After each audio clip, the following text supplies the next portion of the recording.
Sony's been an extremely great partner for us in moving to the console. At Blizzard, our heritage was actually console games. Obviously, we've been away for a while, so we had a little bit to learn, and we looked across all the franchises to see, which one would really be the most appropriate to bring across. And we felt that Diablo was by far the easiest win. It is the granddaddy of action RPGs. When the first one came out in the late 90s, it really said, RPGs don't need to be this slow, sort of pondering epic. They can be these awesome, rock concerts, and you can sort of just smash things and kill a bunch of monsters and get a whole bunch of epic loot. It just connects you to that experience. And I think it's super important for us that the player feels that they are in the screen with their character. And partly because our players on console are sitting 10 to 15 feet away from the action. So the more we can make them feel that they are the action, they are the barbarian, the more epic and visceral the experience is. So for us, the thing that's exciting about the new console is actually the controller.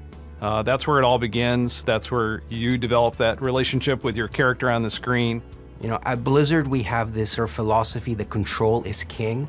And working on a console version for Diablo III, for us that means the controller is king. This is not a mouse. This is something different for us, and it's something exciting that we haven't had a chance to work with on Diablo. What was surprising was that the second I got a controller in my hand and started playing around, and there's a difference here between an indirect control where I'm pointing around with a mouse cursor, and a direct control, an intentional control, where I say, I'm pointing this way, I'm attacking that way, I'm rolling this way, and that just sings. It was really surprising, even to me. There's an intimate connection between the player and their character, and that's something that we really wanted to leverage and build the Diablo III version for the console, specifically around the notion that we call pick up and slay.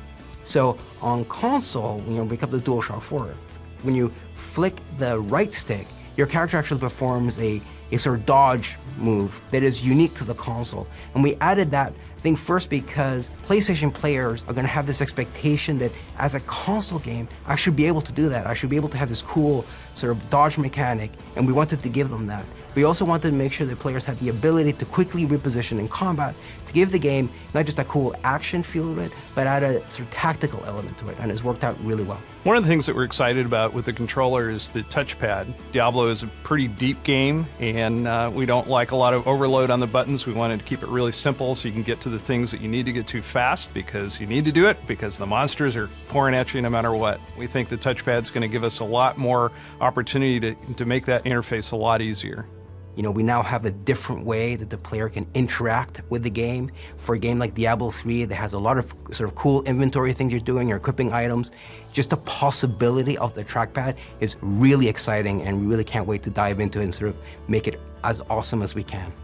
What we didn't want to do is simplify the experience, because at the end of the day, Diablo is awesome because of all the different items you can get and all the different powers those items have, so we didn't want to sacrifice that.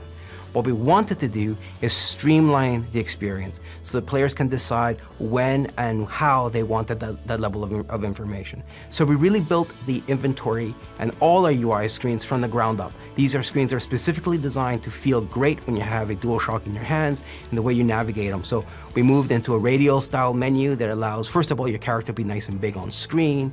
But I think one of the magic of working on a game like Diablo at Blizzard is we're very iterative. We constantly keep asking ourselves, how can we make this better? How can we make this more awesome?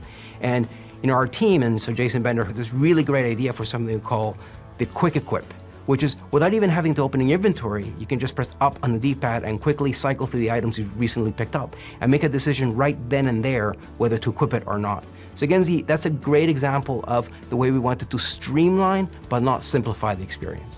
What's great about Sony's decision to make the PlayStation 4 an easier architecture for us to work with as developers is that it means that we can actually get our games into the hands of our players a lot faster, and we're super excited about that. We have a lot of scalability in the PC version of the game, and with the processing power of the GPU on PlayStation 4, we're pretty confident that we're going to be able to get very high-res graphics and a super rock-solid frame rate. So something that you get on PC, not quite for free, but something that people are used to, is the ability to do things like stream your experience. So you say, hey guys, they just changed the way that barbarians work, or I just got a new axe for my barbarian. I wonder if I can do this whirlwind tactic that I've been doing on a harder difficulty. Let's find out. And so someone online will they'll take video of themselves doing it, saying, look, I can totally do it. It's totally easy. All I need to do is go to this area and get this skill, and I can make it happen. And people learn, and it's exciting. I think the share button, I think, has this potential to sort of really fundamentally change the way players interact with not just the game, but with one another. And there's always been a barrier to sort of bring that same type of experience to the console. But the fact that it's now on your controller, a button press away, that you can, you just found an awesome legendary and you want to, share it, not just with your friends on your couch, but with the whole world. The fact that that's a button press away is just such a great thing to bring to players. And I think it's one of those things that, especially when we start talking about it sort of internally, is that we sort of get the potential, but it's not until we actually see it in action, and more importantly, see players engage with it and see what they do with it, that's where we're going to see the true promise of the share button come to life. But also, multiplayer is huge. I am able to sit there on the same couch with my friends. And you're going up against, the legions of the burning hells, and it really makes the experience, as I said before, immediate and sort of very social. And then, of course, we can also play with people who are remote. So 3 of us might be sharing a view on the couch, looking at the same screen. Someone else might be playing from somewhere else in the country, and we can all play together. That is just great. Having that social experience and that flexibility is something that's really unique. That's what console gaming is all about. It's a more intimate experience right there in the living room, a shared experience, with your friends, with your family. And we think that Diablo is a perfect game to allow you to do that.